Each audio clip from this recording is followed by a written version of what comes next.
ditched him for a basketball player, but she found out the truth the hard way. Right, let's talk about it. My ex, she had an NBA player that was loving her, and he always used to like try to talk to her, send her money, whatever, right? I end up breaking up with her. Went to a basketball player. She got drugged, she got washed like a rag, wrung out, and hung on a line to dry. She became a cum rag to this guy. Came back to me, sat down, had a talk with me, like trying to, make things back right. And she was like, this man had $100 million contract, and he's never did more for me than you did. So I said that to say this. Just because you can go be with an NBA player doesn't mean anything. I did more for women than NBA players did, than rappers did, and entrepreneurs did. And it wasn't all about finance. It was just in a whole 360-degree angle. My ex. I think this makes sense when you can actually think about things objectively. You just have this assumption that it's going to be better. That because this man has money, $100 million contract, that somehow that's going to fizzle down or trickle down to you, and somehow your life is going to be better just because you're around. What you don't look like, what you don't look at, or what you never pay attention to is the very truth that that lifestyle has a different type of woman around there, one that's willing to be passed around in order to grab some scraps. Because if you're looking at this like legitimately, $100 million contract, right? Even if you want to break that down into whatever the contract is per year, what you get out of that is just fractional.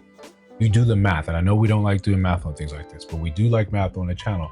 But when you actually took the time to do the math and you say like something like a Birkin, what percentage of his disposable income is that showered upon you? It's just the same thing when you go to another country and the currency is in your favor, the exchange in your favor, and you say, oh, I've got so much money. No, it's just working out with you in this type of arena. But you go to a luxury store, overseas, you're still going to get the same exchange rate. It's still going to cost you the same thing. The problem is now you have to look at it like this, like it's a math problem. You think it's going to be better over there, but you're just going to get passed around. That's the lifestyle. There's very little commitment.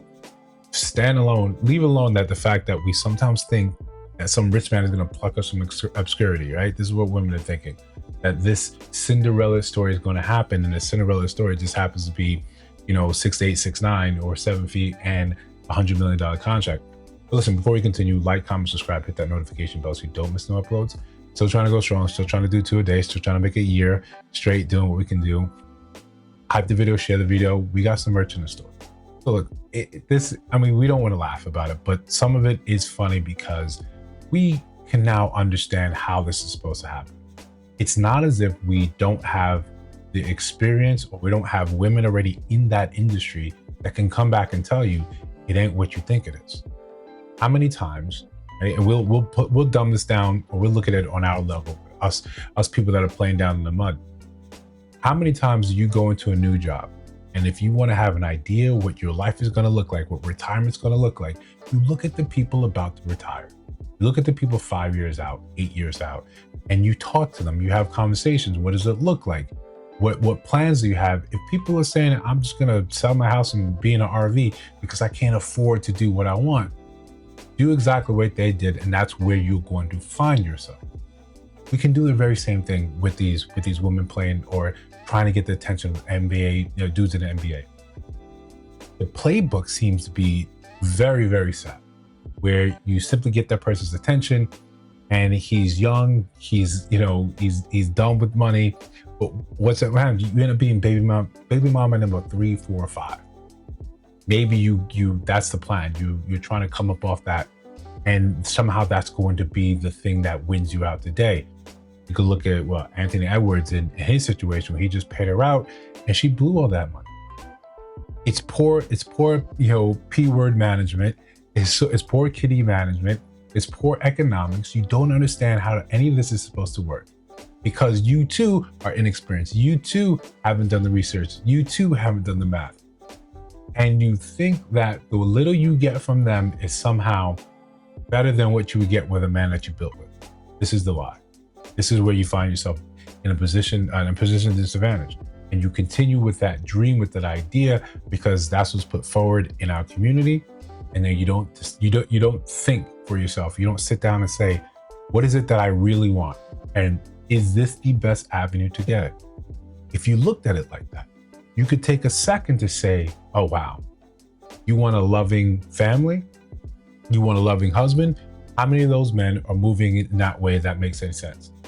Do you think you could be the one at home while he travels on the road, game to game to game, and has women like you in the stands, hoping to get his attention, hoping to spend the night with him because that's just their goal? That's what they just think is supposed to happen. Have you thought about what that life looks like rather than thinking, let me see what I can do with an actual man in my sort of socioeconomic status who I can help build, he can help build me up, and we can build some things together. We understand what's happening here. It's the issue of delayed gratification. What we do very well in our community, very well today in society, we know how to look good. We know how to dress ourselves up, how to look sexy. We do that very well. So I can put together this nice package, this nice tempting package. I can try to entice him out there. We see that every time there's an all-star weekend, all-star game, the town, the city is flocked with women. Sometimes women going in on a U-Haul and driving down there because hotels are too expensive, right? The lengths we'll go to try to grab a little bit of that attention, but we're never thinking about what happens after. This is the issue with delayed gratification. We're not looking and saying, what's the next play? What happens after this? If I just wait on this a little bit, if I just build and do a little bit of this work, will I have better outcomes? Will I actually be building towards the future? Will I have a better, ROI? No, again, math is not the thing that we want to be doing in this community. It seems the antithesis of what we do in this community. So you want to go with this guy. You get passed around the league. You get passed around the team. And as you get more and more passed around, why would you think that anyone there would say, yeah, this is someone I'm going to wife. This is someone I'm going to be with. Then when you come back from that experience, when you come back and deal with men here that you had access to, and they know that's been your experience, we don't want to be with you either. After you've been with these people, coming back and just saying, oh, I learned my lesson. Again, that's also a bad math. That's not what men are looking to say. Oh yeah, I used to love you. I put all my feelings on pause. I just waited for you to show up again. And I'm glad you showed up. Let's just continue where we're going. No. Men look at that and say, cool, you didn't want me when I was doing everything I could for you. Then you realize the grass wasn't greener. Turns out the grass also isn't green here any longer. That's just the game. That's just a game. It's unfortunate, but it's the fairest thing. Sometimes men have to wait years, decades, to have that understanding, to see that person come back and say, hey, I was wrong. In this case, he got it a lot sooner. Either way, we shouldn't be looking for this sort of retribution, this final sort of closure. We just know, listen, if she leaves you for something else, detach with love. Good luck. Best of luck to you. Hope you find everything you need in life.